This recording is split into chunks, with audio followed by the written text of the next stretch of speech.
So the governor's budget proposal includes pulling in funding from various special funds, which is something that I worked on extensively while I was a member of the House. Last year, in response to a letter from my predecessor here in the Senate and Representative Seth Grove, you issued a letter on February 12th with regard to those special funds. And your office found that there's $9.4 billion in available funds in those specific special funds that they identified in the letter. And I have a copy of the letter here if you need to refer to it.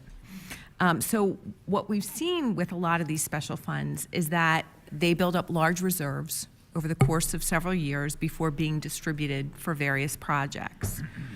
Would it be possible to receive an update at some point on the current status and available amount of those special funds today, at this point in time? And really sort of on a similar request, what is the common practice for other states when it comes to these special funds? So do many other states use special funds? To what extent or percentage? Pennsylvania has several specific special funds and funding streams that really function outside of the budget discussion. They're not part of our GGO. And so I'd like to get a better sense of what the norm is and if we're an outlier with regards to the use of special funds.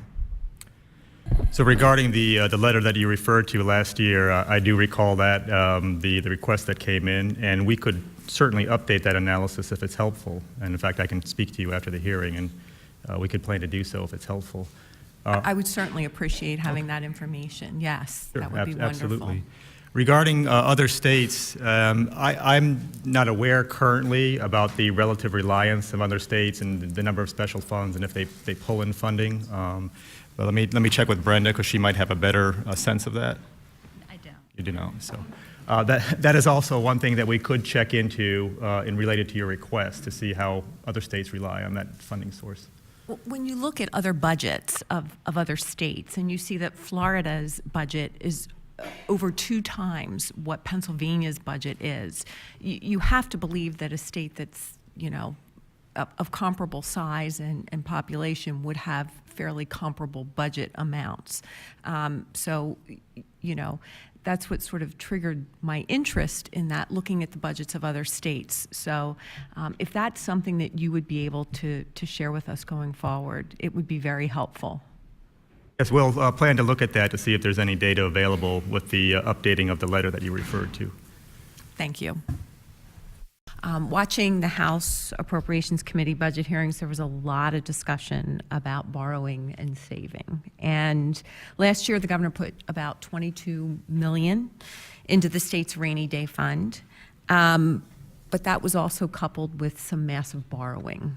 And I know it's probably something that I should talk to the budget secretary about, and I do intend to do that. But can you tell us if we earn more interest on the money that's in our rainy day fund compared to the interest rates that we are paying on the significant sum of money that we are borrowing, and what our debt payments look like relative to the interest payments on that rainy day fund?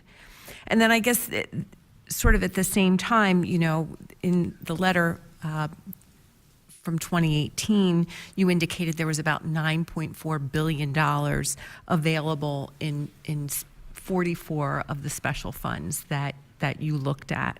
So is there a way to look comparatively at using money that we have versus acquiring more debt that we're going to pass on to our kids and our grandkids?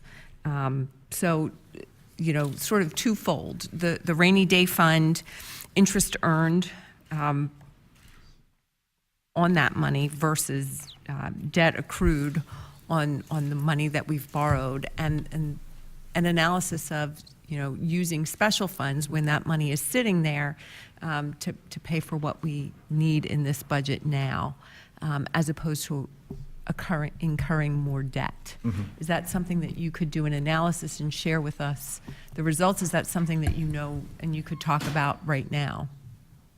The analysis of what you're speaking of, and to consider the alternative use of funds, and can it reduce the net overall cost to the states. My sense of it is it would be difficult to undertake that, and as you noted, I'll have to defer to the budget office. One of the things we've tried to do in the past is even to score out the impact of a change in the bond rating, and how does that impact the cost to borrow. We found that even to be difficult, even for that simple exercise. So while a comparison like this, I think it's worthwhile, I don't think we would have the data in order to deconstruct everything and follow all the moving parts in order to quantify it. But do you keep track of the specific interest rates that we're paying, and the interest rates that we're earning on money that's technically in our savings account? We do keep track of it for debt purposes, for general obligation purposes, because we have to forecast that as part of our 5-year outlook. But as far as the monies in the rainy day fund and what effect they're having, we haven't explicitly looked at that aspect. Well, hopefully that's something that we'll be able to see in the future. Very good. We can try to look into that. Thank you.